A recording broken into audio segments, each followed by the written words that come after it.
लगता है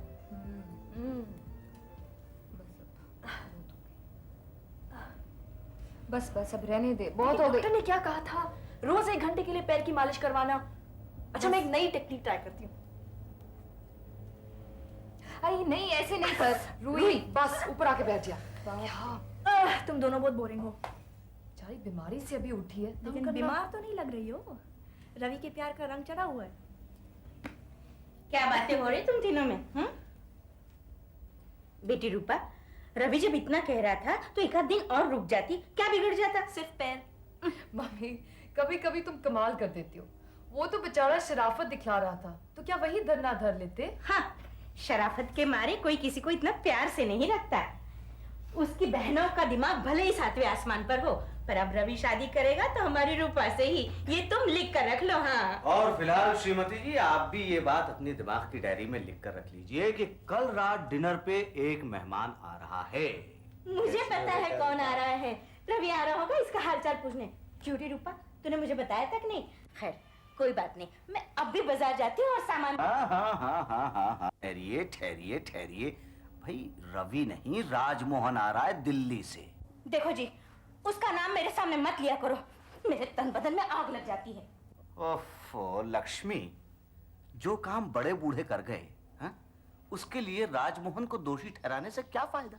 उसके बाप ने सदा तुम्हारी पीठ में छुरा घोंपा, वरना दादाजी के ऐसी गलत बिल लिख जाते।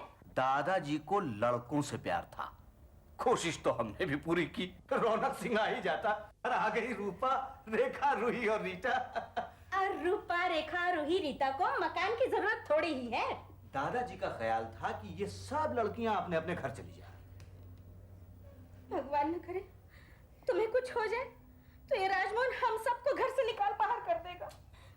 तुम्हारी जगह कोई और होता ना तो मुकदमा लड़कर अपनी बेटियों का हक मांगता। हाँ, स्वर्गीय दादाजी से मुकदमा लड़ना अब मेरे बस की बात नहीं, और ना ही राजमोहन का इरादा है तुम सब लोगों को घर से बाहर निकालने का। ये देखो कितनी नरम सी चिट्ठी लिखी है उसने। रेखा बेटा इधर आ जा। ये चिट्ठी पढ़ और अपनी मम्मी को सुना जल्दी। पूज्य अंकल जी, आपके और स्वर्गीय पिताजी के दुखद विवाद से मुझे हमेशा कष्ट पहुंचा है। उनके निधन के बाद उनकी आत्मा को कष्ट न पहुंचाने के विचार से मैं आपके पास नहीं आया, परंतु काफी सोच विचार के पश्चात मैं इस नतीजे पर पहुंचा हूं कि किसी से भी दुश्मनी रखना उचित नहीं। पूरे खानदान में अकेला लड़का होने के कारण। कौन सा लड़का, कैसा खानदान, वो मैं पढ़ूंगी। परम पूज्य दादाजी, मकान केवल मेरे नाम लिख गए। इस कटु सत्य को भुलाकर यदि आप मेरा मित्रता के लिए बढ़ाया गया हाथ थामेंगे तो मुझे बड़ी प्रसन्नता होगी। आपकी बेटियों को हानि पहुंचाने की बात मैं स्वप्न में भी नहीं सोच सकता। अब मेरी बात। आपको जानकर प्रसन्नता होगी कि यहाँ के सबसे बड़े रईस स्वर्गीय सर ईश्वरलाल जी की एस्टेट में मुझे मैनेजर का काम मिल गया है। उनकी पत्नी, जिनकी महानता और दयालुता दूर दूर तक मशहूर है, मुझ पर विशेष कृपा रखती है। मैंने उनसे 3 दिन की छुट्टी ले ली है। यदि आपको कोई आपत्ति न हो तो 19 की रात को पहुंचकर 2 दिन आपके दर्शनों का लाभ उठाना चाहूंगा। पूज्य आंटी जी को सादर प्रणाम। रूपा, रेखा, रूही और रीता को सप्रेम स्नेह। आपका अपना ही मोहन। आपका अपना ही मोहन। भाई अब कल सुबह शांति दूत मोहन के स्वागत के लिए आप सब लोग तैयार रहिएगा। हाँ। ओहो राजमोहन अंकल जी, क्या हाल है? सफर कैसा रहा? बहुत अच्छा रहा, बहुत अच्छा रहा। अरे भाई फर्स्ट क्लास के कंपार्टमेंट में और क्या तकलीफ हो सकती है? बस सोता हुआ चला आया। बहुत अच्छे, आओ आओ। हाँ जी। और सुनाओ क्या हाल चाल है? बस ठीक हूँ, सब ठीक चल रहा है। अरे राजमोहन, आ गए तुम? आंटी जी नमस्ते। नमस्ते, नमस्ते। पाए लागू? अरे बस ठीक है, बैठो। ये जरा उतार कर रखते। हाँ ये हाँ जरा ये और सब लोग कैसे हैं? बस आपकी कृपा से सब ठीक हैं। घर ढूंढने में कोई परेशानी तो नहीं हुई ना? लो, कैसी परेशानी? इस घर को तो मैं खूब अच्छे तरह जानता हूँ। दादाजी के जमाने में कई बार आ चुका हूँ। अरे बेटा रूपा, रेखा, अरे कहाँ हो? हाँ, रूपा, रेखा, रूही, रीटा। नमस्ते नमस्ते नमस्ते। वाह वाह वाह, सबकी सब कितनी बड़ी हो गई हैं। मैं शायद इन्हें 10-12 साल बाद देख रहा हूँ। हाँ, मेरठ में मामा जी की शादी में देखा होगा। तब तो बहुत छोटी छोटी थी। बिल्कुल सही। अरे बेटे क्या हुआ तुम लोगों को? हाँ? क्या हुआ, तबीयत खराब है क्या? नहीं, तुम परेशान मत हो। बैठो बैठो भाई बैठो, तुम परेशान मत हो। चाय पियोगे? जी नहीं। क्यों? अब सीधे खाना ही खाएंगे। अच्छा अच्छा। बहुत देर हो चुकी है ना। जा बेटे, खाना लगा, हम लगाते हैं। हाँ खाना लगा, हम लोग आते हैं। आंटी जी, आपकी बेटियों की तारीफ मैंने सरला बुआ और राकेश चाचा से खूब सुनी है। तारीफ से क्या होता है, मुझे तो इनकी शादी की फिक्र खाई जा रही है। इतनी अच्छी और सुंदर लड़कियों की शादी में आपको क्या परेशानी हो सकती है? आप बेकार की चिंता करती हैं। भगवान करे तुम्हारी बात सच हो। मेरी ओर से आप निश्चिंत रहिए, मुझसे जो भी हो सकेगा उसके लिए मैं हाजिर हूं। जब बड़े बूढ़ों ने नहीं सोचा तो तुमसे क्या कहें, सब तकदीर है अपने अपने। तो खाना खाएंगे? मम्मी, खाना लग गया है, आ जाइए। खाना लग गया है। लेकिन भाई मोहन, तुम पहले हाथ मुंह तो धो लो यार। नहीं, इसकी कोई जरूरत नहीं। क्यों? फर्स्ट क्लास के कंपार्टमेंट में बेसिन था। अच्छा, वहीं से धोकर आ रहा हूँ।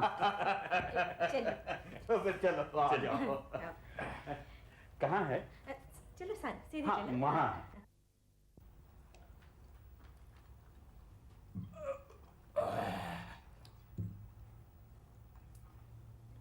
वाह,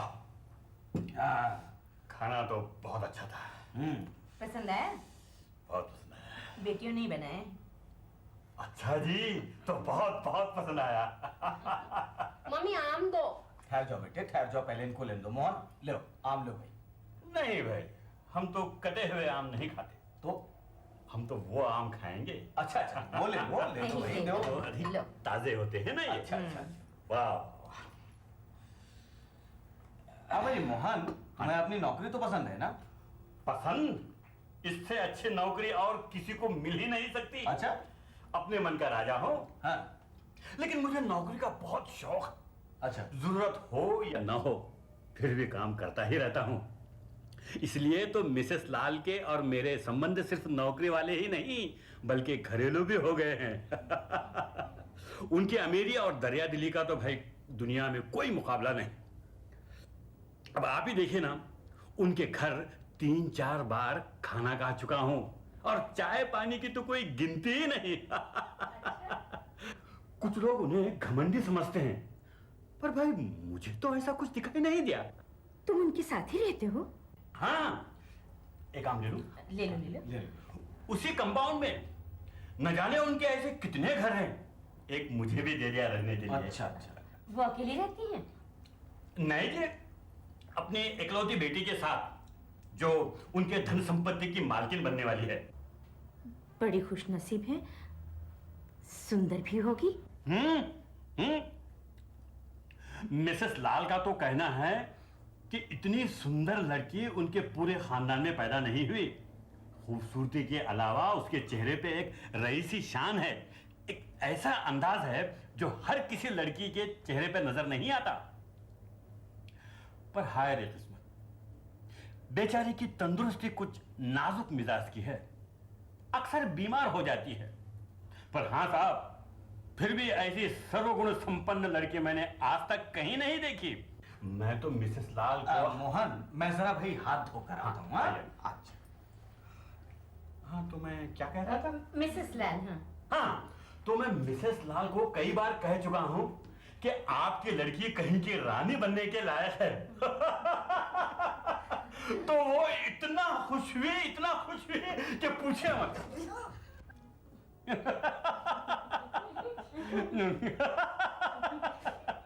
हाँ जी। तब से ऐसी बातों से मैं उनका दिल खुश करता आ रहा हूँ। हाँ भाई मोहन, अच्छा है कि तुम इस तरह की बातें कहकर लोगों को खुश कर लेते हो। हाँ? ऐसी चीजें तरक्की के लिए बहुत बहुत बहुत जरूरी है। हाँ जी। लेकिन एक बात तो बताओ, ये सब तुम पहले से सोच कर आते हो या वक्त और मौका देखकर निशाना लगाते हो? अब आपसे क्या छिपाना, सच पूछो तो मैं वक्त, माहौल, सोच विचार करके तारीफ के ऐसे लच्छे छोड़ता हूं कि सुनने वाले का दिल बाग बाग हो जाए।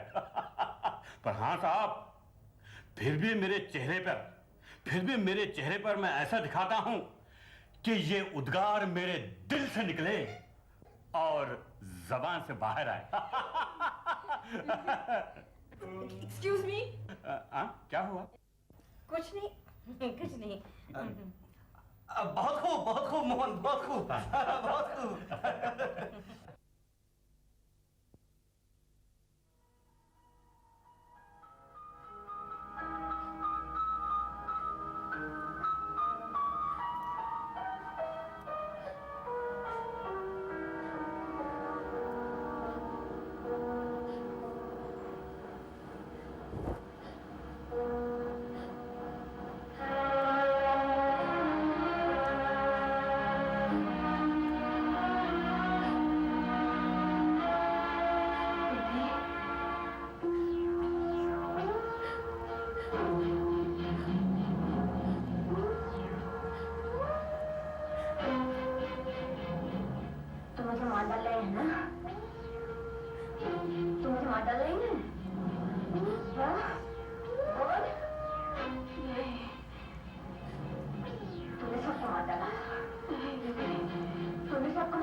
आंटी, आप कोई अच्छी इंग्लिश मूवी नहीं लाई?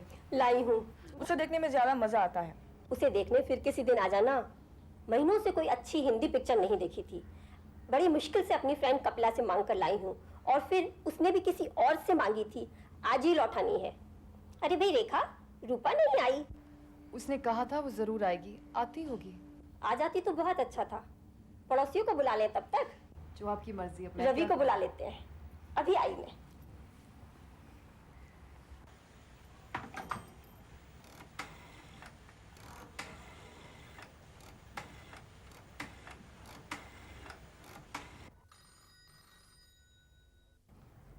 हेलो, राहुल या? अच्छा, मिसेस कपूर? नहीं, रवि यहाँ नहीं है, बाहर गया। Any message? हमें कुछ घंटे के लिए बड़ी बढ़िया मूवी मिली है, तुम सब देखने आ जाओ। कोई बात नहीं, तुम आ जाओ। नहीं, मुझे हिंदी फिल्म का शौक नहीं। Thank you. ओके, वो लोग जल्दी आ जाएं तो जरा उन्हें भेज देना। रेखा और रूही भी आई हैं। देखा? अच्छा, मैं मैसेज दे दूंगा। Anything else? Bye. Captain Vinod!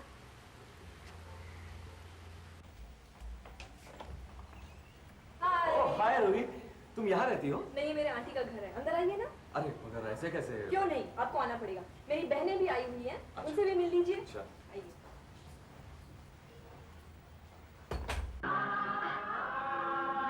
Aunty, 1 minute film बंद करिए।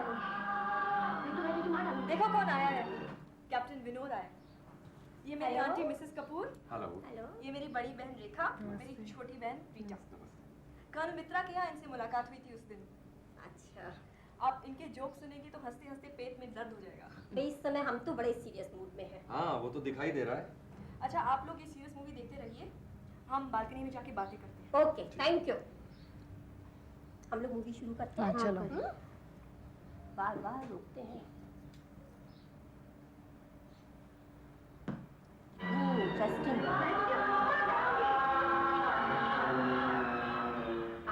मारना चाहती है ना? लीजिए, इससे मारिए, लीजिए। आगे मत आना, आगे मत आना, मारिए। मैं कहती हूँ मैं मार दूंगी। आगे मत आना, चली जाओ, चली जाओ। इससे मारिए, मैं मार दूंगी, मैं मार दूंगी। देखो नहीं लग जाएगी।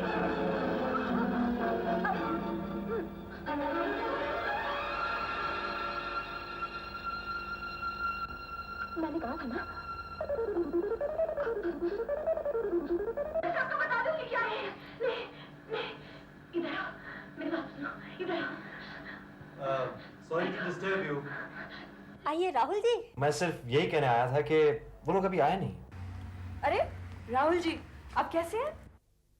इनसे मिलिए, कैप्टन विनोद।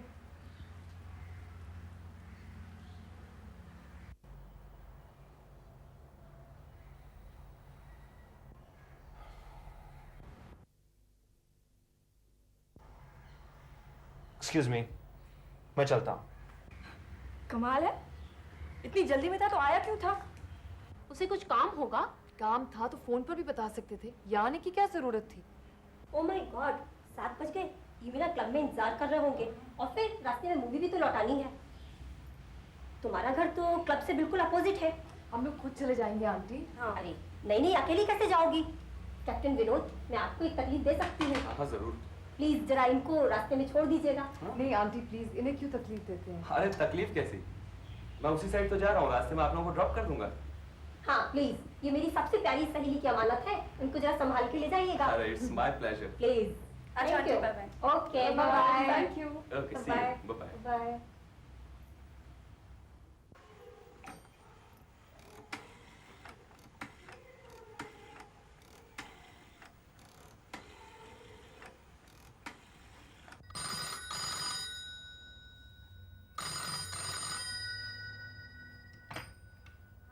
हेलो, सुनो, मैंने एक बहुत बढ़िया लड़का भेजा है। वो लड़कियों को छोड़ने आ रहा है। कैप्टन विनोद, बहुत अच्छा लड़का है, जरा ध्यान से देख लेना। मैं इस समय जरा जल्दी में हूँ।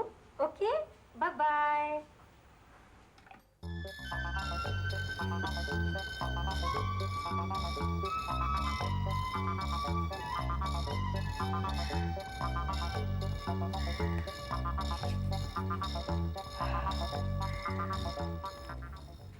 आंटी जी, मैं देख रहा हूँ आप कुछ परेशान सी रहती हैं। अरे चार कुंवारी लड़कियों की माँ हूँ, परेशान नहीं रहूंगी। मुझे तो रात दिन यही चिंता सताती रहती है कि रूपा और रेखा की शादी इस साल किसी तरह हो जानी चाहिए।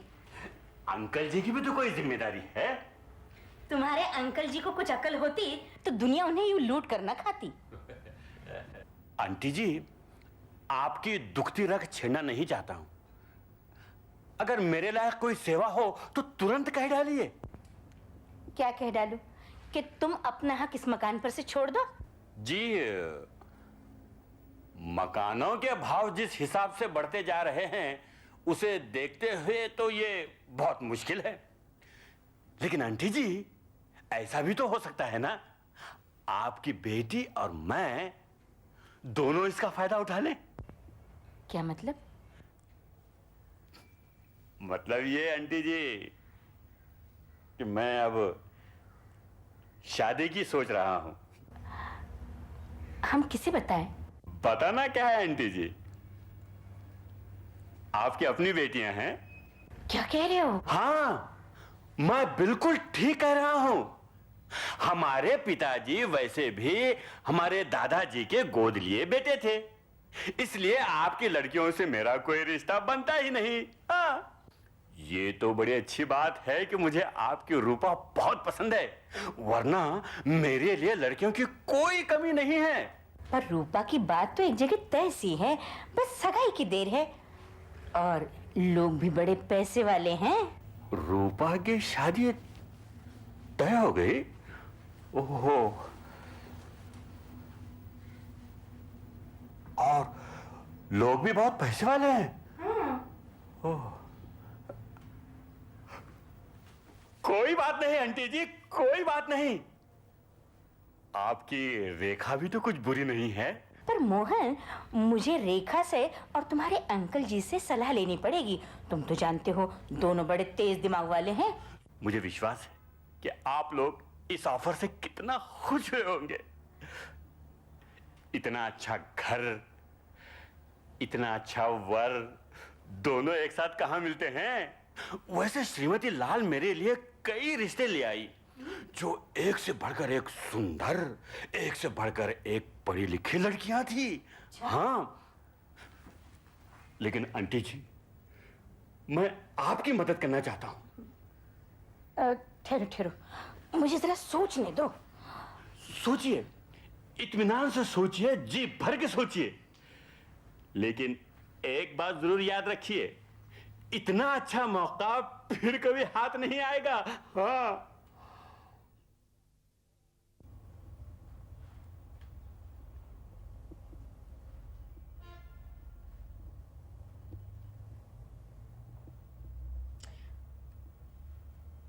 मम्मी आज जाने दो। कान खोलकर सुन ले रूही, ये तेरे रोज रोज के सैर सपाटे तेरे पापा को बिल्कुल पसंद नहीं। लेकिन मैं अकेले थोड़ी जा रही हूँ, मैं रीटा को भी ले जा रही हूँ। मुझे बोर होने के लिए बिल्कुल नहीं जाना, समझी?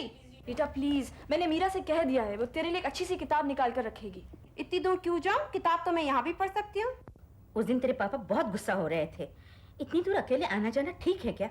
ओफो मम्मी, तभी तो मैंने कैप्टन विनोद से कह दिया है, वो हमें ले जाएंगे और वापस भी छोड़ देंगे। ओह विनोद, लड़का तो अच्छा है, पर तेरे पापा ना बाबा ना। मम्मी हमें प्लीज जाने दो ना, प्लीज। हम उस दिन की तरह देर नहीं करेंगे, प्रॉमिस प्रॉमिस। मैंने तुमसे एक दफे ना कह दिया ना, बस। रेखा दीदी, जरा मम्मी को समझा दो ना प्लीज। कहाँ जाना है? पार्टी। किसके साथ? कैप्टन विनोद। कैप्टन विनोद के साथ जाना है? तो चली जा। क्या चली जा? मैंने उसे मना कर दिया है, पापा गुस्सा होते हैं। मम्मी आज उसे जाने दो, मैं पापा को समझा दूंगी। पर तेरा ये रोज रोज का पार्टी में जाना मुझे जरा भी अच्छा नहीं लगता। क्या तरीका है ये? जब जी चाह, जहाँ जी चाह चलती है। बस लास्ट पार्टीज के बाद मैं कभी नहीं जाऊंगी। Promise? Promise. Okay. Captain Vinod. नमस्ते आंटी। नमस्ते बेटे, नमस्ते। आओ आओ आओ ना। Hello. Hello. I am sorry, आपको थोड़ा वेट करना पड़ेगा। कर लेंगे? मैं अभी तैयार होकर आ रही हूँ। ओके। रीटा चल। किताब मिलेगी? हाँ हाँ मिलेगी, अब तैयार हो जाओ। हाय रीटा। बैठो बेटे। रूही ने आपको बेकार में परेशान कर दिया। अरे इसमें परेशानी कैसी? मुझे आप लोगों का घर तो पता ही था। मीरा बोली कि मेरे फ्रेंड्स को लेते हुए चले आना।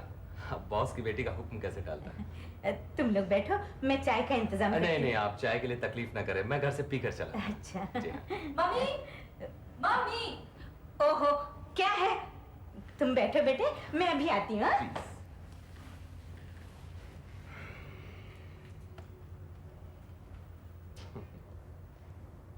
यहाँ जरा घुटन सी महसूस हो रही है, हम बालकनी में जाके बैठे। Oh sure.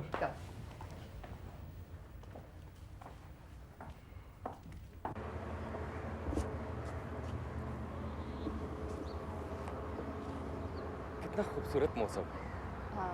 है ना? मैं सोच रहा था कि आज आप लोग शायद अपनी आंटी के यहाँ मूवी देखने के लिए गए होंगे। काफी दूर है ना, इसलिए कम ही जाते हैं। अच्छा अच्छा। ये राहुल मेहता को आप लोग कब से जानते हैं? बस थोड़े दिन से ही। आंटी के पास वाला बंगला उनके दोस्त रवि चोपड़ा ने खरीदा है। सुना है राहुल साहब बहुत बड़े रईस हैं। इस बारे में मैं अपना मुंह नहीं खोलूं तो अच्छा है। वैसे उस दिन जिस बेरुखी से हम लोग मिले, उसे देखकर आपको आश्चर्य तो हुआ ही होगा। कोई खास नहीं, उनके बारे में तो हर किसी की यही राय है। इतना घमंडी इंसान किसे अच्छा लगेगा? ताज्जुब है, वरना आजकल तो जिसके पास पैसा है, इज्जत है, लोग उसकी दुर्दशा देखने से भी इनकार कर देते हैं। वैसे अब क्या यहीं रहेंगे? शायद बिजनेस के काम से कुछ दिन रुक जाएं। क्यों? उनके रुकने से आपको कोई परेशानी है? अब क्या परेशान करेंगे? लेकिन पुराने दिनों की याद आते ही आज भी दिल बहुत भारी हो जाता है।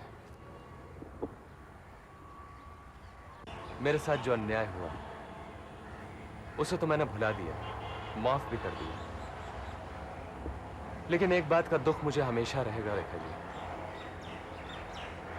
कि सर ईश्वर लाल मेहता जैसे महान व्यक्ति का बेटा इतना गिरा हुआ भी हो सकता है। कम से कम अपने बाप की इज्जत का तो ख्याल करना चाहिए था। मैं समझी नहीं।